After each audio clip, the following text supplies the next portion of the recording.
Welcome back. It's less than a month until the Women's Super League season begins, off the back of course, incredible success for England at the European Championships. We've got Lynsey Hooper, part of the Sky Sports WSL coverage, joining us now. It's going to be part of a regular Thursday feature, which is great. Yeah. Oh, but what a win for England women.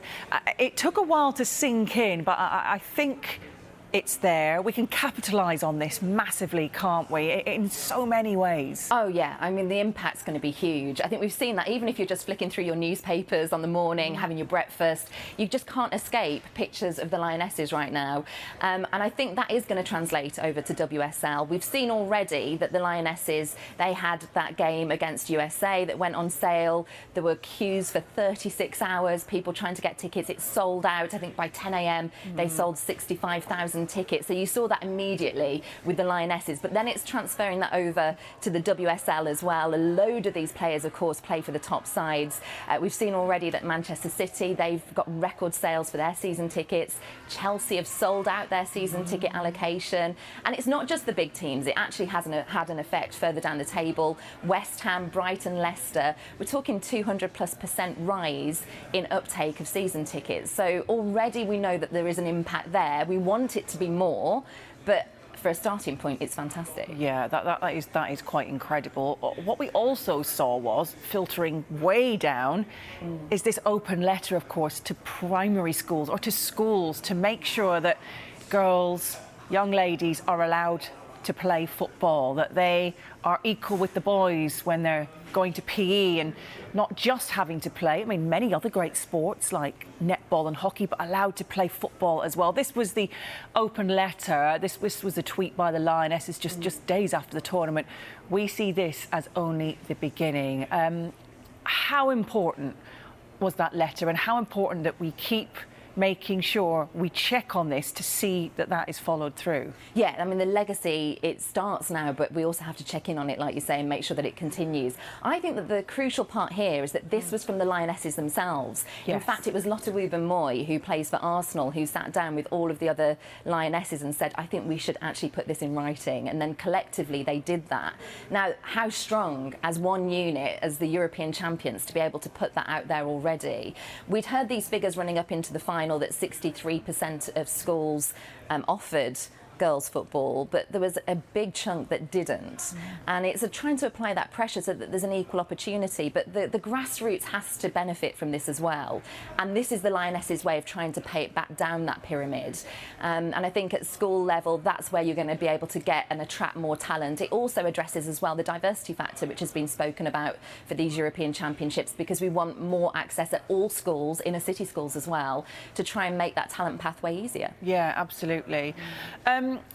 We're very much excited about WSL season, of course. They do have a bit of a break right now. A lot of the Lionesses, of course, are on holiday before they go into their own pre-season camps. How different is it going to be this season? You mentioned, of course, the huge influx of uptake in season tickets, but making sure that we've got packed stadiums and what that's going to look like on Sky Sports as well. Oh, yeah, for the Sky Sports coverage, we're going to be loving it, lapping it up, because the stadiums will look fuller. We've got lots of stadiums that have been dedicated for WSL for such a long time, but we're also going to see many more of the bigger stadiums. So Stamford Bridge are going to host one of the games on the opening weekend, as are Tottenham Hotspur Stadium. Later on, we're going to see a Merseyside derby happening at Anfield, but that will continue. We have the big women's weekends. Looking down the leagues as well in the Championship, Southampton have already announced all of their home games are going to be at St Mary's. So I think more of that will start to happen throughout the pyramid. That will look fantastic on television, of course, to get in those huge stadiums, but also to see the smaller ones that are packed out. From an atmosphere point of view, we saw what at home Euro, the just influence it had on the players. I think it means that it raises the playing level as well. Yeah, very true. As for the playing level, goodness me, Chelsea have been at the top level for so long. Are they just still the team to beat then? Oh, absolutely. I mean, they will be going for a fourth WSL title consecutive this season. They are going to be the ones to stop. And of course, Emma Hayes, who we're seeing on the screen there, is key to that. She's been in charge for such a long time, created stability at the club. She's seen it through from start to finish. Such a wonderful manager and such a great tactician as well. So everyone that comes into this league know they've got her and her Chelsea team to beat. feet. There were some outgoings last season. One of the players that I'm going to miss hugely is Xi, and I know that Emma Hayes, that was one of her favourite players. So you look at Chelsea's midfield and think, where are they going to plug that gap? I know that it's been announced this morning Millie Bright has got that contract extension. She has been fantastic, had a great couple of seasons, but they've brought in defenders. So a lot of the acquisitions that they've made from elsewhere, Perisset and Buchanan, they're defensive players. So I think they're going to be very robust, difficult to break down. It's the creative flair. They've got Frank Kirby, they've got Sam Kerr. I think they'll be fine. And what about the promoted teams? You look at Liverpool. How do you think they're going to fare then? I think Liverpool are going to do well, actually, because not only do they have a manager in Matt Beard that's been there and done it. I mean, he won the WSL title with Liverpool twice. He knows that club inside out. He knows WSL inside out. And he's made some astute signings. He's brought in that just right balance of experience. Gilly Flaherty being one of the transfers that happened from West Ham this summer. She'll have a huge influence in the dressing room. But I look at the other teams that they're going to be competing against. You think that might be Reading, for instance, Brighton's, and I think they're really well equipped to put up a really good fight. So it would be brilliant for the league, I think, if a promoted team doesn't automatically go down again. So I think Liverpool should have a good season. OK, right. I want to talk a little bit about transfers and some that could still be done, some that might happen.